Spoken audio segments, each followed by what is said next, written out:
আমার মাকে নাকি বিধবা বিধবা লাগছে, আর এই কথাটা বলছে আমার বাবা। আসসালামু আলাইকুম, আমি রোজিনা। কেমন আছো তোমরা সবাই? আলহামদুলিল্লাহ, আমি ভালো আছি। আজকে আমরা দুই বোন মিলে একটু বের হব, কিছু কেনাকাটার আছে। আর মায়ের সোনার কানেরটা ভেঙে গেছে, তো এটা রিপেয়ার করব। কানের দুলটা ভেঙে যাওয়ায় মায়ের কানগুলো খালি খালি লাগছিল, তাই বাবা আমাকে ফোন করে বলছিল তোর মাকে বিধবা বিধবা লাগছে। বাবা অনেক শখ করে কষ্টের দিনও মাকে এই কানের দুল দুটো কিনে দিয়েছিল।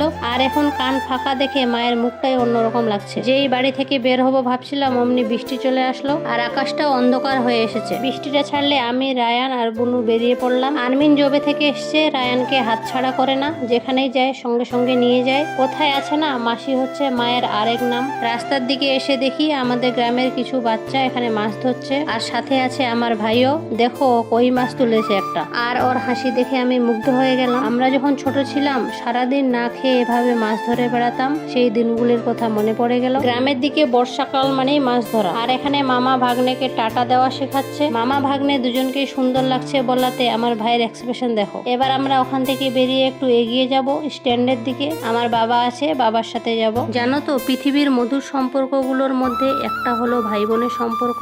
ছোটবেলায় ঝগড়া যতই হোক, কিন্তু দিন শেষে তারাই কাছের মানুষ। একসাথে বড় হওয়ার সেই দিনগুলোই ছিল জীবনের সবচেয়ে সুন্দর সময়। মা বাবার বকা খেয়ে একে অপরের দিকে তাকিয়ে হাসা, এটাই ছিল তখনকার সেরা আনন্দ। ঝগড়া না করলে যেন দিনটাই অসম্পূর্ণ থাকতো। মা যদি একজনকে বকা দিত আর একজন কি যে খুশি হতাম।